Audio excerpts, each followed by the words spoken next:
إلى حضرة النبي المصطفى رسول الله صلى الله عليه وسلم آل الكرام شؤون الفاتحة.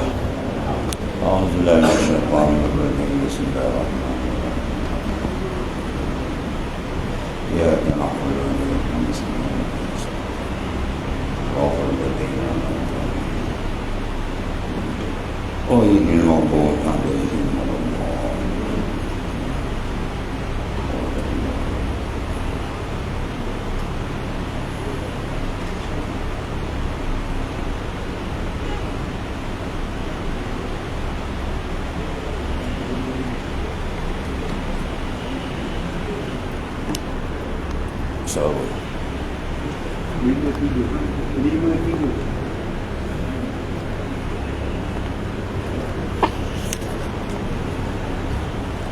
Bismillahirrahmanirrahim. Qala Allah Ta'ala wa kulu washrabu wa la tusrifu innahu la yuhibbul musrifin. Artinya makan oleh kamu dan minum oleh kamu dan jangan berlebih-lebihan sekalian kamu dengan yang demikian itu, kerana bahawasanya Allah Subhanahu wa Ta'ala tiada kasih akan orang yang berlebih-lebihan dengan yang demikian itu.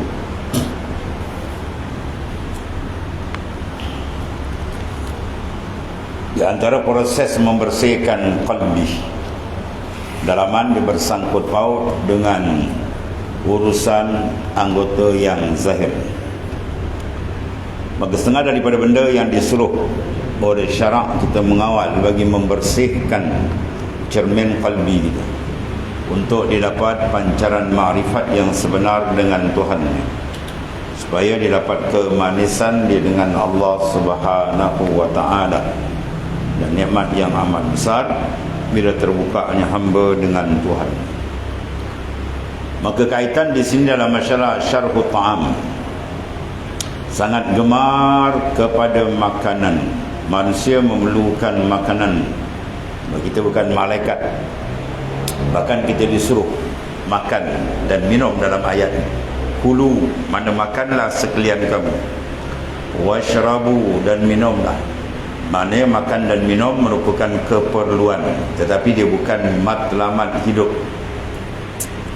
Jangan dijadikan makan minum sebagai matlamat, maka dia akan rosak dalam kehidupannya. Makan dan minum adalah sekadar keperluan, kita perlu, sebab kita bukan malaikat. Baik, di sini konteks rohani seseorang dengan perhubungan makanan. Bila manusia tidak mengenali Tuhannya, maka fokus dia akan pergi tempat lain, qalbi. Dia akan membesarkan benda yang tidak besar. Dia akan memberikan tumpuan kepada benda yang tidak sepatut diberikan tumpuan. Ya. Maka sebab di sini kaitan dia telah sebut di ujung ayat, la yuhib, Inna Allah la yuhib al-musrifin. Allah tidak kasih kepada orang-orang yang berlebih-lebihan. Yakni apabila insan itu menjadikan makanan tu dan minuman, makan minum sebagai tajuk besar dalam hidup dia, maka dia akan fokus pada benda itu. Janji boleh makan minum, janji kita boleh makan minum sudah. Kalau itu cara hidup dia akan rosak, ya. Jadi oleh kerana itu, jangan jadikan makanan dan minum sebagai benda yang paling besar dalam kehidupan kita. Kalau dijadikan, maka apa saja bentuk makan jadi dia boleh makan, ya. Yang halal haram pun disebat habis. Jadi akan melampaui batas-batas Allah Subhanahu Wa Taala. Berapa banyak orang yang tidak mengawal dalam sudut pengambilan makanan yang dimasukkan ke dalam mulut dia sehingga dia terlupa janji Rasulullah sallallahu alaihi wasallam. Kullu lahmin nabata minas sukhti pannaru aulabi. Tiap-tiap daging yang tumbuh daripada makanan yang haram, maka selayaklah neraka jahanam itu untuk. Jadi maknanya jangan kita makan dengan sebab makan terhumban ke dalam neraka. Kita nak biar kita makan jadi sebab kita ke syurga. Kita makan niat untuk ibadah, maka jadi pahala besar. Makan sama makan, benda yang dimakan tu nampak macam sama, tapi dia berubah dengan sebab kasad dan tujuan. Bila tujuan dia bersih, maknanya dia tidak menjadikan makanan tu matlamat. Dia makan, dia suap tu, dia niat kerana Allah Ta'ala, untuk menjadi sebab membantu kesihatan beribadah kepada Allah Ta'ala, maka makan jadi ibadah. Tapi kalau dia tak niatkan makan untuk ibadat, maka akluhu kal bahaim, makanan ni macam kaki empat, sama kan? Siapa yang disifatkan oleh Allah Ta'ala dalam Al-Quran makan dia serupa binatang kaki empat, ialah orang kafir. Ya'kuluna wa yatamatta'una kama ta'kulul an'am, itu Quran sebut. Ya'kulun, orang-orang kafir ni dia makan. Ya'kulun wa yatamatta'un, dia berseronok-seronok, kama ta'kulul an'am, sama macam binatang kaki empat, itu Quran sebut. Ya, sebab orang kafir tak ada standard langsung, sehingga Quran labelkan inna syarrad dawab, sungguh binatang yang paling jahat yang merangkak atas muka bumi. Siapa dia? Alladzina kafaru, orang yang kufur. Standard orang kafir ni binatang yang merangkak atas, dalam paling jahat, binatang yang paling jahat merangkak atas muka bumi, alladzina kafaru. Tuan-tuan tengok apa berlaku di Palestin, binatang-binatang Yahudi. Binatang Yahudi laknatullah, sembelih orang Islam, bom Islam, tak nampak orang Islam. Berapa terang suluhan Quran, standard binatang merangkak ni. Habis dah sebat. Kita ada peri kemanusiaan. Binatang betul macam tu. Ya. Itu jahat manusia bila tak beriman saja, maka dia tidak ada kiraan untuk di sana selamat atau tidak. Maka ketika itu dia lantak hidup, dia jadi rosak. Oleh kerana itu Quran diingatkan kita, jangan jadikan matlamat hidup kita melainkan Allah Ta'ala.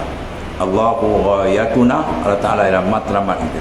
Maksud dia, kita datang ke dunia ialah untuk mengenali dia, makrifat akan dia, tunduk dan patuh kepada arahannya.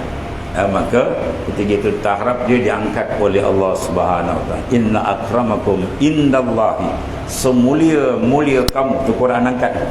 Dan kemuliaan pula indallah, bukan di sisi manusia, di sisi Allah Ta'ala. Ya, orang yang paling tinggi darajat takwa dia.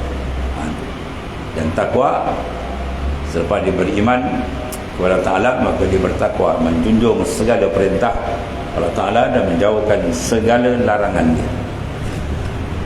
Maka di sini dilarang dalam konteks makan dan minum al-israf. Itu mana musrifin. Al-israf maknanya melampaui. Sama ada melampaui dari sudut terjejas pengawalan kesucian, jadi pergi dia mengambil benda yang haram, ataupun terjejas dari sudut ia telah adab dengan Allah Ta'ala.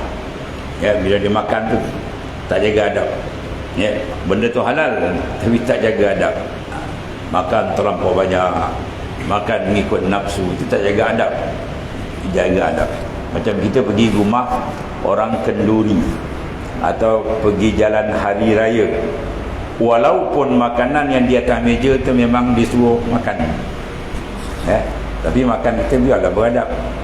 Jangan makan sana pegang dua tangan masuk sini, waktu masuk koci lagi. Nanti orang perhatinya apa ni, ini dua telak pun habis kuih ni kan. Kan tuan suruh makan kan, memang suruh makan, tapi dia ada beradab, dapat izin tuan makan sekadar biasa, atau panggil golongan muta'addib, orang yang beradab. Maka yang mengajar adab kita ialah Rasulullah sallallahu alaihi wasallam. Adabani rabbi, ya, fa ahsana ta'dim. Telah mengajar adab aku oleh Tuhanku sendiri. Habis setengah daripada adab dalam mengambil makanan, pertama kita niat Aku makan dan aku minum ni semata-mata menjadi sebab untuk kesihatan dan beribadah kepada Allah Ta'ala. Baru ibadat, makan boleh dapat, pahala pun dia dah dapat. Itu makna cara yang sebenar. Kalau dimakan dia mengikut selera nafsu dia saja, maka makanan dia menjadi hijab. Dia makin jauh dengan Allah. Sebab mahabbah, kasih tu, suka seronok tu diberi kat Tuhan, sekarang diberi pada makan. Jadi seronok dia dengan makanan, bukan dengan Tuhan. Sedangkan Tuhan suruh kita berseronok dengan dia. Waqad awhallahu ila Daud alaihi salam, ya Daud kulli siddiqin bi falyafrah wa bi zikri falyatanamun. Atau wahyukan kepada Nabi Daud, wahai Daud, sampaikan kepada orang yang siddiq dengan Tuhannya, yang jujur, setia, taat sungguh dengan Allah Ta'ala, dua perkara. Pertama, dengan aku naklah mereka gembira, bi falyafrahu. Mana gembira kita dengan Tuhan, bukan gembira dengan makhluk Tuhan. Ya. Kemudian yang kedua, wa bi zikri falyatanamu. Dengan zikrullah mereka merasa nikmat betul. Itu disuruh proses sekarang. Ya, maka di sini semua arah proses yang membawa supaya kalbi insan itu jadi bersih dan dia boleh memasuk pada tempat dia panggil pembukaan alamil malakut. Bila masuk rohani, dia buka alim malakut, dia akan dapat kenikmatan dengan Allah Ta'ala. Maka setengah kaitan masuk dalam alamil malakut ada kaitan dengan makanan. Sabda Rasulullah SAW, tengok di bawah ni hadis ni, la yadkhulu malakutus samai man mala'a batna. La yadkhulul malakut, tidak masuk oleh pengetahuan di dalam 7 petala langit. Malakut maknanya disebut di sini ialah 7 petala langit, 7 petala bumi, makna mukasyafah dalam alam ghaib, alam makrifat dan sebagainya dengan Tuhan. Seorang yang penuh perutnya dengan makanan, ya, di perut dengan makanan dia, keras perut dia. Rasulullah SAW banyak kali di antara dalam perang Khandaq, perut Rasulullah keras dengan sebab apa? Dihimpit dengan batu. Sebab keputusan dia juga berhari 2-3 hari makanan tak ada makan. Sebab bekalan ekonomi dia blok oleh musuh, maka Rasulullah tambat perut dengan batu. Kita pula perut keras macam batu. Bukan tambat batu, batu punya keras, kenyang. Nak cari dia lapar sikit tak ada, kenyang, fit je perut dia. Orang ni dia tak masuk malakut. Rohani dia tak akan dibuka alam malakut. Sebab dia telah terhidap dengan unsur nafsani, unsur nafsu. Ya, sebab bila dia sedikitkan makan, nur akan dimasuk. Ya, iza aqallur rajul at-tu'mah muli'a jawfuhu nuran. Itu dalam hadis Nabi sebut SAW, apabila seorang mensedikitkan makan, maka telah penuhkan batin hati dia dengan nur. Ya. Kalau kita tanya satu hari kita makan berapa suap, agak boleh jawab kan? Ada seorang ulama besar di Kelantan, Dr. Basit punya bapa, yang buka pondok di Sungai Durian, Tunggu Haji Abdul Rahman, dia makan satu hari 12 suap. Satu hari tu 12 suap. Dengan kalau tengok saiz badan ni macam Arab besar. Dia wali besar, ulama hafiz Quran semua kali, pondok besar. Dia makan satu hari 12 suap. Kita kalau tanya satu pinggan berapa suap, confirm tak dia jawab. Betul? Sebab kita belum bersedia lagi nak mengurangkan makan. Anak bukan apa, sedap anak makan lebih lah. Bila tak sedap anak kurang sebab sedap tak sedap, itu kurang sebab nafsu. Ya, tak masuk lain, itu gelap hati panggil. Makan kita kurangkan. Lepas tu di pondok orang kita mengaji dulu kan, kalau sukat beras satu put, lama-lama kita masuk ke dalam sukatan tu sebiji buah getah. Dia bermakna beras tu tak kurang banyak. Lama lagi masuk sikit, lama masuk lagi. Lala tak puasan, daripada penuh dari separuh, makanan tu makin kurang. Dia tidak, umur kurang, makan makin lebih. makin naik pemakan. Ya. Jadi hidup kita bukan untuk makan. Ya, kita makan mengambil sebab untuk hidup, mengabdikan diri kepada itu tujuan kita. Jadi la yadkhulul malakut, tidak masuk alamil malakutis sama. Malakutis sama Ya, cara dia man mala'a batnah. Mereka yang memenuhkan perut dia dengan makan gitu kan. Orang lain makan juga, tapi makan tu berbeza. Kasat dia, pengambilan dia, tujuan dia apa, dia kena jaga tu. Sebab ni ada kaitan dengan rohani dalam dia. Dan lagi sabda Rasulullah sallallahu alaihi wasallam, afdalukum manzilatan 'indallahi ta'ala atwalukum ju'an wa tafakkuran wa abghadukum ila Allah ta'ala kullun nawwam akulin syaru. Bermula yang terlebih afdal, mana orang yang sangat-sangat hebat, ya, yang afdal, ada kelebihan besar, pangkatnya di sisi Allah Ta'ala. Mana orang ni afdal indallah, satu afdal di sisi Tuhan atau yang mahal itu. Siapa dia kan orang yang afdal di sisi Allah Subhanahu wa Ta'ala, iaitu mereka yang terlebih panjang daripada kamu merasa lapar dan masa fikirnya kepada segala dalil yang menunjuk atas Allah Ta'ala dan menunjuk atas akhiratnya. Mana orang yang paling afdal adalah atwalukum ju'an, yang panjang menahan kelaparan. Maknanya apa? Puasa saya elok. Waktu puasa yang dikasihi Nabi adalah Samu Daud alaihissalam, kana yasumu yauman wa yuftiru yauman. Nabi Daud dia puasa sehari, tak puasa selang sendi. Ya, hari ni puasa, besok tidak, tolak puasa, tidak, hari selang sendi. Itu puasa yang sangat disukai oleh Rasulullah SAW. Bila aku berpuasa, dapat melatih sifat sabar, kalau gitulah, kan, sabar. Bila dia ada tak puasa, dia melatih sifat syukur, dapat nikmat Tuhan. Dia sentiasa bermain dua sifat, ya, al-sabr wa syukur.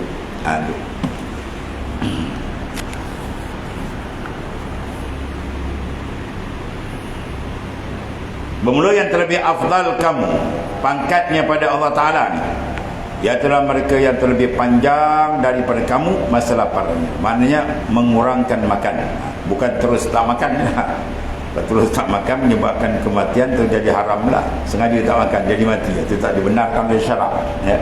Bahkan dalam fiqah kita, kalau sekiranya tak makan beberapa hari dan dia berjumpa dengan benda yang tidak boleh dimakan pada asalnya, bangkai dan seumpamanya, maka dibolehkan dia makan. Sebab untuk menjaga kehidupan, itu maksudnya, supaya dengan kehidupan dia dapat beribadah kepada Allah Ta'ala. Adapun menjadikan makan sebagai matlamat, itu adalah dilarang, sebab dia banyak resiko-resiko kerusakan yang berlaku nisbah hubungan kontak dia dengan Allah Subhanahu wa Ta'ala.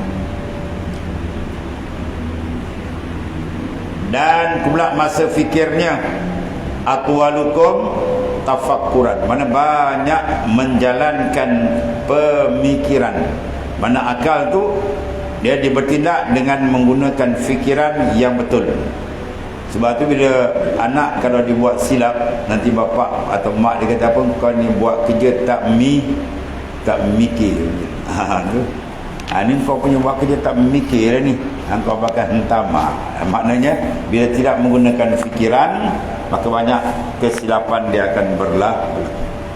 Maka tafakkur merupakan susulan yang kedua, ya, iaitu satu suntikan atau satu dressing, kita basuh peringkat kedua. Yang pertama, suntik qalbi kita dengan kasratu banyak zikrullah, kemudian jalankan tafakkur. Atau sifat dipanggil orang yang menjejak darajat ulul albab, ya.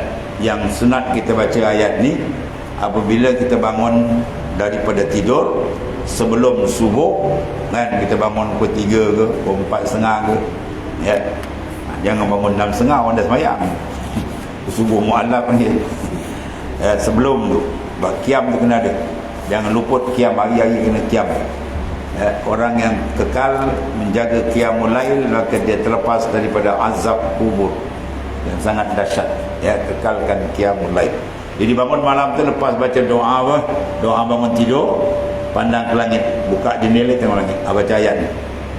Ayat ni ada dua sifat orang yang, ya, dikatakan pilihan Allah, dan di antara dia masuk lapas tafakkur. Inna fi khalqis samawati wal ard, ya, ayat 190 dari surah Al-Imran, ya, Al-Imran 190. Inna fi khalqis samawati wal ard, semua dalam kejadian langit dan bumi. Wa ikhtilafil laili wan nahar, dan bergilir bersilih gantinya malam dan siang. Sekarang tuan gilir dari malam, besok siang pula sampai. Dan tuan terus malam sampai kiamat macam tu. Nikmat besar ni. Kalau Ta'ala jadikan besok tuan-tuan tak jumpa siang 24 jam, 48 jam, 1 minggu, sebulan, malam ni, oi, melawang kita kan. Dan benda ni disebut sebagai satu cabaran dalam Quran. Ya, qul in ja'alallahu lailan sarmadan ila yaumil qiyamah man ilahun ghairullahu ya'ti bidhiya. Tuan tanya. Ya, Allah Ta'ala segegah kita dalam Quran. Ya, kul in ja'alallah, sekiranya telah menjadikan lailan malam ni sarmadan ila yaumil qiyamah, berpanjangan sampai hari kiamat. Macam tu. Man ilahun ghairullahu ya'ti bidia, siapa Tuhan lain dari Allah boleh tukar jadi siang. Jadi kedatangan pertukaran tu masya-Allah nikmat besar. Jadi kita sambut dekat dengan siang kita bangun tu baca ayat. Inna fi khalqis samawati wal ard, semua dalam kejadian langit dan bumi, wa ikhtilafil laili wan nahar, bertukarnya malam dan siang, la ayatin li ulil albab, menjadi tanda yang terang bagi orang yang hidup hatinya, yang terang hatinya dengan makrifat akan Allah Ta'ala. Siapa dia? Orang dikata ulil albab, alladzina yazkurunallaha, mereka yang sentiasa mengingati Allah Ta'ala qiyaman, dalam keadaan dia berdiri, wa qu'udan, dalam keadaan dia duduk, wa ala junubihim, dalam keadaan dia berbaring.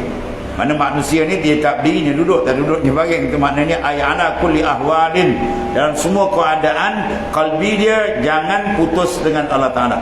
Satu. Kemudian yang kedua, wa yatafakkaru, ini yang kita bincang. Lepas daripada ayat tu, ayat tafakkaruna fi khalqis samawati wal ard, dia bertafakkur tentang kejadian langit bumi. Masya-Allah, besar. Allah Ta'ala jadikan langit tu bi ghairin amadin tarawnaha, dengan tak ada tiang. Siapa nampak tiang langit? Ada. Ya, kita buat piling tiang hebat-hebat, sekali dia gegar habis, buntur tu kan. Ya.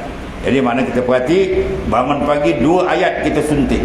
Satu ayat Al-Maqru'ah, ayat mana tanda kewujudan, kebesaran, keagungan Tuhan yang maha dahsyat yang kita baca, ialah Al-Quran. Satu lagi Manzura, yang kita lihat, iaitu sekalian alam, termasuk diri kita sendiri. Wa fi anfusikum afala tubsirun, pada diri kamu, kamu tak fikir ke? Tuhan kata. Ya, darah yang mengalir dan tanah air gini, kita ada campur tangan nak? Kita ejar sikit je, cepat je dalam ada. Kalau dia tersumbat dia kan lupa kita. Dan tuan-tuan potong kuku, potong rambut, cukur rambut semua kan, dia tumbuh tu ada, kita masuk campur tangan. Kita tarik kuku panjang sikit aja ada. Tak ada mampu kita nak keluarkan kuku pun kita tak mampu kan. Rambut kita nak keluar pun tak mampu, tak ada siapa mampu. Semua amrullah, urusan Allah Ta'ala. Betapa besarnya dia terjalikan kebesaran dan keagungan fi anfusikum, pada diri kamu. Sebab kata Tuhan sebut wa fi anfusikum afala tubsirun, pada diri kamu mau tak perhati kan tanda-tanda jelas keagungan, kebesaran, keesaan Allah Subhanahu wa Ta'ala. Jadi di antara terhijabnya manusia bila dia terlampau banyak makan, bukan tak makan, terlampau banyak, dan fokus kepada makan. Ya. Sayyidina Umar radhiyallahu an, yang dijamin syurga hidup-hidup oleh Rasulullah sallallahu alaihi wasallam, dalam pemerintahannya ketika dia jadi khalifah, ketua negara, dipanggil seorang sahabat Nabi, Sayyidina Salmanul Farisi radhiyallahu anhu. Ya Salman, kau tolong komen dalam kepimpinanku di mana tempat yang aku melakukan silap dengan hukum dan syariat Allah Ta'ala, dekat mana lari dengan Quran dan hadis. Ya, tolong perhati. Setelah apa kata Sayyidina Salman, ya Amirul Mukminin, semua yang kau lakukan alhamdulillah bertepatan dengan kitab Allah dan sunnah Rasulullah SAW, kecuali satu je. Satu tanya. Dia kata satu tu, ya. Sayyidina Umar kata apa dia? Iaitu satu hari engkau makan 2 lauk. Makan 2 lauk, engkau kena tegur. Kita kalau makan table full 3,000, 5,000. Sayyidina Umar makan 2 lauk je dah ditegur. Ya, mana dia makan 1 lauk tuan? Kita bukan Amirul Mukminin 5 lauk kan. Pari lagi, jenak lagi, asam lagi. Ya, berlipat tuan. Berminyak moncong. Minyak moncong ni. Lepas tu bersandar. Kena downhill lah. Panak tu. Kena gudang garam. Panak tu. Allah. Dia nak jadi ahlillah. Ya, nak jadi ahlillah. Ini tengok tadi. Qillatu ta'am ya ibadah. Mensedikitkan makan adalah ibadah. Jadi start hari ni tuan-tuan balik rumah apa kenapa? Belajar mengira berapa suap makan hari ini. Dalam seminggu kita potong 1 suap. Contohnya lah. Ya. Ni kan langsung tak suap di balon ni. Bagus selera hari ni ah. Minyak habis tu. Dia tengok sedap. Dia kan kira suap, dia kira sedap. Kalau sedap babah dia kan dia tala. Apa nak bangun macam JCB tongkat kan. Apa nak jadi ahlillah. Jauh kan. Dia apa sebab kan? Sebab bila kita menumpukan kesedapan pada makanan, satu sifat yang paling hebat tu dah lari kat kita, mutiara hub, kasih. Kasih tu nak beri kat Allah Ta'ala. Tiba-tiba kasih tu kita beri kat makan. Allah, jatuh standard kan. Permata zamrud tu harga dia 500,000. Kita lepak kat tepi jalan ni tahu. Baik. Berat je. Tu kan tempat dia kena duduk dalam kedai kan. Yang bertata tempat dia sesuai. Begitulah kasih, rindu, lazat, tu semua benda mahal tu. Tu dipanggil sifatul qalbi, sifat qalbi. Beri kat siapa? Beri kepada Tuhan dia. Huwallahu ta'ala. Tapi bila kita tak mengenal Tuhan, seorang tu tak kenal betul dengan tak makrifat dengan Ta'ala betul, dia lagi kasih dia dah beri tempat lain, pada tempat yang tidak sedia diberi, ya. Dan setengah daripada sifat mazmuma ialah syarhul kalam. Tadi banyak makan, jadi banyak bercakap. Ya, dia kalahkan speaker dewan ni tau. Kalau duduk kat kedai kopi dia macam machine gun mulut dia. Ya, dia kurangkan bercakap. Takunu abdalan bi kharbati bil arba'ati khisalin. Jadilah wali abdal tu abdal, dan pakaian wali-wali lain 4 sifat besar dia kata. Pertama, kurang makan tadi kan. Qillatu ta'am. Yang kedua, kurang bercakap. Yang ketiga, kurang bergaul. Yang keempat, kurang tidur. Semua para kekasih Allah, wali-wali Allah, sifat ni merupakan sifat asasi dia. Semua dia. Tak kira dia kutub ke, abdal ke, nujabak ke, nukabak ke, ya, awariyin ke, semua sifatnya memang ada kat dia. Ya, mana kurang makan, kurang bercakap. Bukan tak bercakap langsung, kurang. Ya, kurang. Iza kasural kalam kasural khata. Bila banyak bercakap, banyak tersilap, kata Nabi SAW. Iza kasural khata kasural zunub. Bila banyak silap, banyak dosa. Iza kasural zunub pannaru aula. Bila banyak dosa, neraka terlebih aula dengan dia. Ya, sebab tu Sayyidina Abu Bakar As-Siddiq, tadi Sayyidina Umar, ini Sayyidina Abu Bakar As-Siddiq radhiyallahu anhu, sayap kanan Rasulullah SAW. Dia mengambil sebidik batu, dia basuh batu tu sampai bersih, dia masuk dalam mulut dia. Bila orang tanya kenapa dia buat itu, ya, dia kata aku nak mengurangkan bercakap. Ya, standard dia tu Sayyidina Abu Bakar tu, kalau ditimbang sekalian alam, ya, nasihat berat lagi iman Abu Bakar. Itu kata Rasulullah SAW, la wuzina iman wa Abi Bakar bi imanil alamin la rajahat iman wa Abi Bakar. Nah, saya lebih lagi berat iman Sayyidina Abu Bakar. Itu Rasulullah memuji akan kekasih dia, itulah Sayyidina Abu Bakar As-Siddiq radhiyallahu anhu. Maka Sayyidina Abu Bakar sendiri mengambil ihtimam, berjaga supaya mengawal percakapan. Dimasukkan batu dalam mulut dia. Padahal kau standard dia tak masuk pun tak apa gitu kan. Orang dah hebat, dah ada jaminan syurga. Ini yang tak jamin syurga pula bagus laju bercakap. Pompak bercakap tak berhenti-henti kan. Sebab tu pastikanlah, paling kurang pun pastikan bila kita bercakap, biar malaikat kanan yang tulis, jangan malaikat kiri. Kita mendengar begitu juga. Setiap langkah dalam kehidupan kita, pastikan yang menulis ialah malaikat kanan. Ma yalfizu min qaulin illa ladaihi raqibun atid. Tidak berlapas seorang melainkan raqib atid catat. Maka biar yang catat sebelah kanan, jangan catatan belah kiri. Tapi oleh kerana kita ni bukan Nabi, bukan Rasul, kadang-kadang terbabak-terbabak juga kan. Maka Allah Ta'ala dengan rahmat dia diberi pembasuh dia, taubat tadi. Ya, bila silap dia, cuba kita minta ampun dengan Allah Ta'ala. Silap dia, minta ampun. Itu maknanya setengah daripada orang yang dikasih Allah Ta'ala. Yuhibbut tawabin. Allah kasih pada orang yang banyak meminta ampun dan bertaubat kepada dia. Firman Allah Ta'ala, la khaira fi kasirin min najwahum illa man amara bi sadaqatin aw ma'rufin aw islahin bainan nas. Tidak ada kebajikan pada banyak daripada berkata-kata kecuali iaitulah dengan perkataan yang tidak memberi faedah tadi, melainkan perkataan mereka yang menyuruh dengan bersedekah, mana mengerjakan kebajikan, dan menyuruh dengan berbuat baik dan kebajikan, atau menyuruh dengan memperdamaikan antara segala manusia yang berkelahi. Jadi kita gunakan kalam kita tadi untuk kerja yang tersebut, amar ma'ruf nahi mungkar. Dan amar ma'ruf nahi mungkar ni dipanggil sebagai apa tuan-tuan? Tunggak, tiang seri bagi agama kita sendiri, al-Islam. Al-amru bil ma'ruf wa nahyu anil munkar. Dan awas, benda ini akan hapus. Ya, benda ni kalau terhapus, bermakna kedudukan Islam dalam keadaan bahaya. Bila umat Islam tak buat amar ma'ruf nahi mungkar. Setengah tu nak sebut pun silap, amar ma'ruf muka nangki. Ada satu penceramah, dia tak uti ceramah, dia penceramah kan. Kita nak buat amar ma'ruf muka nangki, nampak tunggu muka nangki jangan masuk. Ya, amar ma'ruf nahi mungkar. Ya, itu tunggak.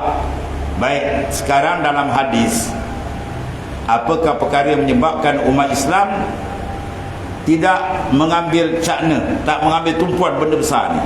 Rasulullah sebut. Dan orientalis dibaca hadis dan ditembak kita dengan peluru ni, sampai manusia umat Islam dah tak buat amar ma'ruf nahi mungkar. Tak ada siapa, kau aku.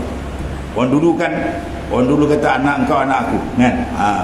Orang sekarang jangan kan, kita tegur kau anak kau jaga, anak aku anak jaga. Kau jangan lebih-lebih aku saman. Saman. Kita tegur anak dia nak saman tu, dia saman dia kerja, dia tak tahu malaikat cek dia tu, dia tak tahu. Apa dia benda yang merosakkan amal ma'ruf nahi mungkar? Iaitulah mabuk dengan keduniaan, satu mabuk dengan kejahilan. Dua benda. Ini benda yang diserang oleh Yahudi kan. Orientalis dia serang kita dengan kekhayalan manusia, dengan pahaman maddiyah, kebendaan tak habis. Satu. Kemudian dia mabuk kita dengan duduk dalam keadaan jahil, tak kenal Tuhan dia, tak kenal diri dia. Di mana dia datang, di mana dia sekarang, ke mana nak pergi depan ni, langsung tak ada dalam kepala dia. Hanyut. Ini kalau kena ni habis. Dan ini disebut dalam hadis Sayyidina Aisyah radhiyallahu anha, "Ghasyiyatkumus sakratan, sakratul hubbil aish wa hubbil jahli. Fa inda dzalika la ta'muruna bil ma'ruf wa la tanhauna 'anil munkar. Wal qa'imuna bil kitabi was sunnah kasabiqinal awwalin minal muhajirin wal ansar aw kama qala." Memabukkan kamu oleh dua kemabukan, dan mabuk ini paling dahsyat, lebih teruk daripada mabuk arak lagi. Orang kalau minum arak pagi, mungkin petang dia dah clear. Ya, tapi kalau kena mabuk maknawi, mabuk dalam ni, kadang sampai dihembus nafas akhir pun tak clear lagi, tenggelam. Ya, dua kemabukan. Wasyatkumus sakratan, sakratul hubil aish. Mabuk yang pertama, kasih dengan kehidupan. Siang malam panggil dia fikir ni, tak fikir lain. Orang lain cari juga duit, bukan tak ada duit. Ya, dia kotak dia sampai sebuah masjid pun tak kenal, masjid ilmu dan sungguh kan. Tu kalau tanya masjid kampung dia boleh tak kenal. Masjid kampung kau kan? Tak maaf tuan, tak perasan. Wah, masjid tak perasan, nak maut mungkin. Mana hubbul aish, jadikan matlamat hidup di dunia yang sementara. Ini dia mabuk. Yang kedua, hubil jahal. Ini lagi bahaya. Hubil jahli, kasih ke dalam kejahilan. Dia menimbus diri dalam kegelapan kejahilan. Tidak ada satu pun pancaran nur ilmu dalam kehidupan dia. Nurul makrifah tak ada, nurul ibadah tak ada, nurul qalbi tak ada, gelap. Ini bahaya dia. Kalau kena ni aja, resiko besar apa? Umat Islam takkan buat amar ma'ruf. Masing-masing bergambar dengan melayan kehendak nafsu duniawi dia dan seumpama. Dan dia akan terkejut bila malakul maut sampai itu. Ya, bila malaikat maut nak sentap nyawa dia, baru dia kata, Rabbi laula akhartani ila ajalin qarib. Ya Allah, mintalah tempoh sikit, kami nak buat amal. Tak ada dah. Tuhan kata, kalau muka ni aku balik, lau rudul adu ila manhu anhu. Kalau aku balik ke dunia, ulang balik pegangan dia. Baik, ini di antara pesanan daripada Allah Ta'ala. Iaitulah tidak ada kebaikan dalam membanyakkan sangat percakapan kecuali pada benda yang baik. Ya, semua manusia melakukan sedekah, mana infak, mengeluarkan mana ibadat dalam bentuk maliyah. Ya, zakat yang wajib, sedekah, ya, dan bantu saudara-saudara kita yang bermasalah dan sebagainya. Itu setengah daripada yang disuruh. Dan menyuruh amar ma'ruf nahi mungkar, dan islah bainan nas, memperdamaikan antara manusia. Ya, memperdamai ini penting kan. Dalam konteks global kita tengok bila negara-negara Islam berpecah, hancur kan. Yahudi laknatullah tu sejemput oleh keadaan kan. Padahal pada bersatu tu atas agama Allah, digentik je habis tu.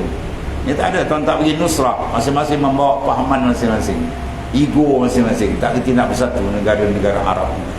Ya, jadi mangsa umat Islam kena titik dia biar. Oh, dahsyat tu. Satu raja besar, Mu'tasim. Zaman Mu'tasim, ya, bila seorang Islam berjalan, wanita perempuan berjalan muslimat, bila dia tiup kain, angin kuat, jadi dia menutup aurat, terserak sikit dia punya kain terbuka sikit, Yahudi ni ketawa ramai-ramai, sorakkan dia. Perempuan dipanggil, wah Mu'tasim, wahai Mu'tasim, aku dihina oleh Yahudi. Mu'tasim hantar bala tentera. Tak berani Yahudi. Sekarang bukan dia segar disembelih, berjuta anak-anak disembelih, berjuta umat Islam dibunuh, Masya Allah, dengan dahsyat. Tak ada negara Arab tak bersatu. Berapa kepala otak negara Arab tu dia semua kepala dunia. Dia kepala ini orang tadi kapitalis macam-macam, iblis macam-macam. Dia tak bersatu. Kalau dia bersatu atas agama Allah, Yahudi kan bisa nak kecil. Dia genjis saja kan, keblok je habis kan. Ini masalah dia. Bila amar ma'ruf nahi mungkar tidak ada. Sebab apa? Kepala mereka kepala madiyah, kebendaan. Ya, dia masalah besar. Ya. Islam tidak mengarang kita mengambil nikmat Tuhan, tapi jangan jadikan benda tu matraman hidup. Jadi matraman hidup dia akan jadi rosak. Matraman kita ialah ubudiyah, menghambakan diri kepada Allah Subhanahu wa taala. Dan lagi sabda Rasulullah SAW, man kana yu'minuna billahi wal yawmil akhir falyakul khaira aw liyasmut. Ini satu, dia panggil kalam yang jami', ringkas padat daripada Rasulullah SAW. Dan di sini kita lihat betapa besarnya, ya, betapa besarnya menjaga lisan tadi, sehingga Rasulullah motivasikan dengan apa? Zikrul akhirah. Rasulullah kaitkan menjaga lisan dengan akhirat. Man kana yu'minuna billahi wal yawmil akhir, siapa yang beriman dengan Allah dan hari akhirat, maka falyakul khaira, naklah dia bercakap yang baik saja. Mana yang dia bercakap, malaikat kanan dia tulis. Kalau tak ada lain, aulia semut, baik dia diam. Dia tak bercakap, dia diam sebab niat menyambut perintah Rasulullah sallallahu alaihi wasallam, supaya jangan percakapan dia tersebab malaikat kini pula membuat tulisan. Maka oleh kerana itu motivasi dia apa? Zikrul akhirah. Mana apa yang kita nak ucap, apa yang kita nak sebut, apa yang kita nak utarakan, kita rasa boleh tak, selamat tak akhirat, selamat, selamat terus, tak ada masalah. Kalau rasa ni tak lepas ni, jangan stop. Itu cara yang ringkas. Ya, tambah lagi daripada hadis yang lain, Rasulullah membuat satu, ya, makna ukuran secara syumul. Ya, iza aradta an tafara amran fatadabbar akibatah, fa in kana khairan famdi wa in kana syarran fantahi. Bila kamu nak buat satu tindakan, kerja buat program apa, Rasulullah kata SAW, fatadabbar akibatah, naklah kamu renung baik-baik, selamat tak yang kamu buat besok di padang mahsyar, selamat tak? Fa in kana khairan, kalau baik, okey, pam diteruskan Nabi itu. Wa in kana syarran, kalau sangkut, pantai sila stop. Itu hadis yang jami', ringkas padat. Semua tindakan kita nak buat, kita letakkan apa? Zikrul akhirah di depan. Ya, kita buat ni tak habis, semua akan dimasukkan balik perbincangan besar di mahkamah Qadi Rabbul Jalil di akhirat itu. Maka Rasulullah SAW memotivasi kita dengan zikrul akhirah, ya, man kana yu'minu billah wal yaumil akhir. Siapa yang benar-benar beriman kepada Allah dan hari akhirat, naklah dia bercakap yang baik sahaja, ya. Dan ini hadis meriwayatkan dia oleh Imam Bukhari dan Imam Muslim. Mana martabat dia kuat. Sebab hujah yang paling kuat selepas Quran dan hadis, Al-Quran ialah hadis yang ittifaq, sepakat kesahihan dia antara dua imam besar, Bukhari dan Muslim. Ya, kemudian Bukhari saja, kemudian Muslim saja, kemudian Abu Dawud, Tirmizi, Nasai dan seterusnya. Dia Sunan Sittah, khusus Sunan, martabat kekuatan hujah. Maka hadis ini kuat. Riwayat Bukhari, Muslim. Ya. Dan lagi sabda Rasulullah SAW, man waqahu Allahu syarra ma bainal lihyain wa syarra ma rijlai dakhala al-jannah. Barang siapa yang pelihara akan dia oleh Allah Ta'ala, Tuhan pelihara dia akan kejahatan barang antara dua pasuk dagunya, apa dia? Lisan, lidah. Dan kejahatan barang antara dua kakinya, apa kemaluan dia? Dia tidak berzina. Nasai masuk dia ke dalam syurga. Jadi maknanya di antara sebab ke syurga, dia kena bersihkan dua benda besar. Kalau hadis lain disebut yang lain pula. Di sini disebutkan apa? Dua benda. Ia adalah mulut dan juga kemaluan.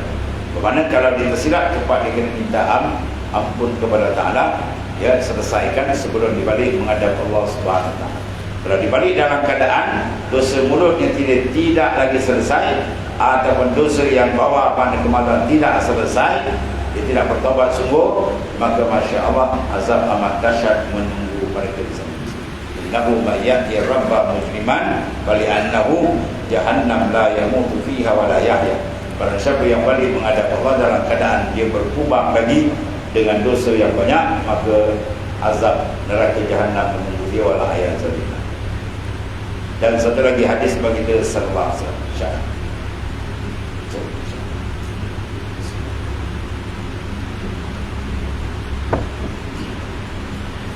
Tersebut dalam setengah riwayat Imam Tirmizi dan Ibn Hibban, man kasura kalamu kasura sabtu, wa man kasura sabtahu kasura zambuhu, wa man kasura zambuhu pannaru auladi.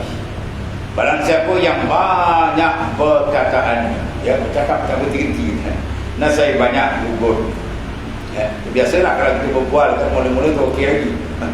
Lama sikit dah mula asyik polan, ada mula dia mumpat. Dia sebut nama kawan, dia nama kawan. Wah, dia berapi ke lagi. Ya, masuk kan? Sekejap dia. Ya, tak sedap, tak sebut nama orang, tak sedap dia kan. Ada tembak sana, tembak sana, habis. Dia masuk golongan muflis ni. Akhirnya Rasulullah tanya, kau kenal kan? Atau ikut muflis? Jawab sahabat, man la dirham wala mata. Orang tak ada harta, tak ada apa, hutang lebih banyak harta. Bukan muflis tu yang kemasukkan bagi dia. Aku masukkan muflis akhirat, man syatama hadza wa qazaba hadza. Dia sembahyang, dia puasa, dia ibadat, tapi dia fitnah orang sana, dia kata orang sana, dia umpat orang sana, dia bisa timbang pahala dia pergi ke orang. Akhirnya tak boleh kabur. Bila tak boleh kabur, dosa orang tu pula masuk timbangan dia habis lah. Amal dah habis, dosa dia boleh timbang lagi, dosa orang pula masuk kopak lagi, menjawab Allah tidak jannah dan neraka dah tempat dua ayat. Jadi antara kalam nak dijaga semua. Lepas tu kalau kita tengok cakap orang ni macam sebut nama orang dia, minta maaf saya ada ketiga jalan ni. Kalau ditanya lagi ada kerja apa? Meninggalkan maksiat. Biar itu kan dia ada. Kan? Tak ada kerja lain pun kejap mengumpat tak ada habis. Tak pun tak seimbang. Amal kita dah tak banyak anak-anak. Kalau tuan tak tahu lah. Kalau mengumpat tak boleh makan habis. Tak dapat nak kabur. Allah. Barang siapa yang banyak perkataannya, nascaya kata baginda Islam banyak gugurnya, mana banyak silap dan salah. Dan barang siapa pula yang banyak salah perkataannya, nascaya banyak dosa. Dan barang siapa banyak dosanya, maka api neraka terlebih aula dengan dia, terlebih utama dengan dia. Ya, itu di antara pesanan baginda sallallahu alaihi wasallam yang sangat kasih kepada umatnya, sentiasa memberikan peringatan dalam pengawalan anggota yang akan disoal jawab pula yang akan mas'ula, semua itu akan disoali di hadapan Allah Ta'ala di akhirat. Dan firman Allah, al-mal wal banun zinatul hayatid dunya wal baqiyatus salihatu khairun inda rabbika thawaban wa khairun amala. Pemuda, harta dan segala anak cucu, iaitu perhiasan kehidupan di dalam dunia dua. Mana bukan satu matlamat, perhiasan sementara. Artinya yang berhias orang dengan keduanya dalamnya, bermula segala amal yang saleh yang berkekalan sekaliannya sampai kepada akhirat. Ya, itulah perkataan subhanallah walhamdulillah wala ilaha illallah wallahu akbar wala haula wala quwwata illa billahil aliyyil azim. Itu sengaja dikatakan al-baqiyatus shalihat. Ya, yang kalian kita bawa ke sana seperti itu, kita kasrat zikr, banyakkan menyebut nama Allah Ta'ala, zikrullah. Afdalul iman antamut walisanuka ratbun min zikrillah. Ya, afdalul iman, iman paling hebat, iman paling afdal, paling cantik. Seseorang itu mati dalam keadaan lidah dia basah lagi menyebut nama Allah Subhanahu. Mana-mana mungkin pada adat orang itu boleh mati dalam keadaan basah kalau dia tidak ada latihan sebelum itu. Sebab sakaratul maut, kemampukan kematian sebagai dahsyat, cukup dahsyat. Dan syaitan Jibril dihantar jenderal-jenderal yang besar. Takut dia saat itu takut dia tak dapat mengucap dua kalimat syahadat. Usaha paling besar. Di situ tempat kiraan al-ibrah bil khawatim. Kiraan dikira di ujung umur. Ya. Dan begitu juga Rasulullah SAW menyatakan, barang siapa yang mengingati Allah Ta'ala pada ketika dia lapang, ya, ketika senang dia banyak, dia zikrullah, dia banyak mengingat Allah Ta'ala, maka dia akan diberi bantuan ketika dia terdesak. Dan saat terdesak yang boleh besar, sakaratul maut. Siapa nak sakaratul maut di besok mudah dibantu Allah Ta'ala, ya, syaitan dia boleh lepas, banyakkan zikrullah. Penat dengan mulut, dengan hati, jalan Allah jalan, ya, video kita buat luar dalam jalan, bawa serentak seimbang, ya, zahir dan dan batin. Mudah-mudahan akan masuk ke dalam gulungan, ya, orang yang mengadakan kasrat zikr, yang banyak mengingati Allah Subhanahu wa Ta'ala. Dan satu lagi, wa'lamu annama amwalakum wa auladakum fitnatun wa anna Allaha indahu ajrun azim. Ketahui olehmu bahawa semuanya, segala harta kamu, segala bentuk anak cucu kamu, itu adalah fitnah. Apa adalah fitnah? Ujian yang besar. Banyak manusia tergendala yang menunjukkan ibadat kes harta benda, dan banyak manusia tergendala dengan sebab keturunan. Begitu bagi kamu yang bukan sekalian ini daripada amal akhirat. Dan bahawasanya pada Allah Ta'ala itu beberapa pekerjaan amal akhirat, dan adalah balasan itu yang amat besar sekali. Setengah daripada sifat yang mazmumah ialah hubbul jah, kasih kepada kemegahan. Wallah. Bismillahirrahmanirrahim. Bismillahirrahmanirrahim.